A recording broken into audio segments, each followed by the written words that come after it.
Attorneys for golf icon Tiger Woods are expected to attend a hearing tomorrow regarding his March DUI arrest on Jupiter Island. The matter at hand is whether a subpoena of Woods' prescription records is relevant to the case or a violation of his privacy. Jade Jarvis is live for us outside of the pharmacy on Palm Beach where Woods gets his medications with a preview of what we can expect tomorrow. Jade? Well, Tiffany and Felicia, former Palm Beach County State Attorney Dave Ehrenberg says if prosecutors do get those records, it would be powerful evidence for their case against Tiger Woods. It's the next step in Tiger Woods' DUI case stemming from his crash on Jupiter Island in March. Prosecutors in Martin County plan to issue a subpoena for copies of all of Woods' prescription medication records on file since the beginning of the year at Lewis Pharmacy on Palm Beach. A critical part of a DUI medication case in Florida, as opposed to whether you've been drinking alcohol, is proving that the driver knew or should have known that the drug could impair his ability to drive safely.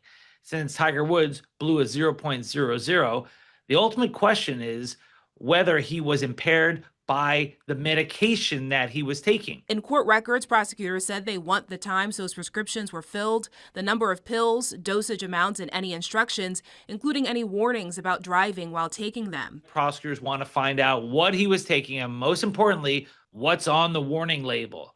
Did the warning label say things like, "Do not drive"?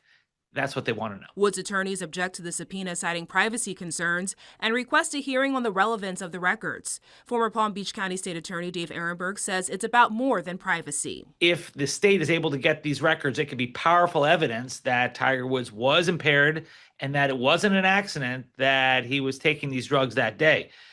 Because they want to show in his mind he knew that he was not supposed to take these pills before getting into a car. Ehrenberg predicts that both sides will walk away at least partially satisfied at the hearing. I think the judge is going to issue a split decision. I think the judge is going to grant the prosecutor's request to subpoena these records, but is going to prevent these records from being released to the public.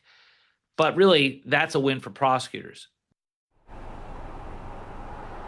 And that hearing is scheduled for tomorrow morning at 10 a.m. and we will stream it live on WPBF.com and on our news app.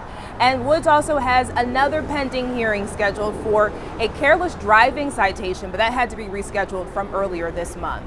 Reporting live on Palm Beach, Jade Jarvis, WPBF 25 News.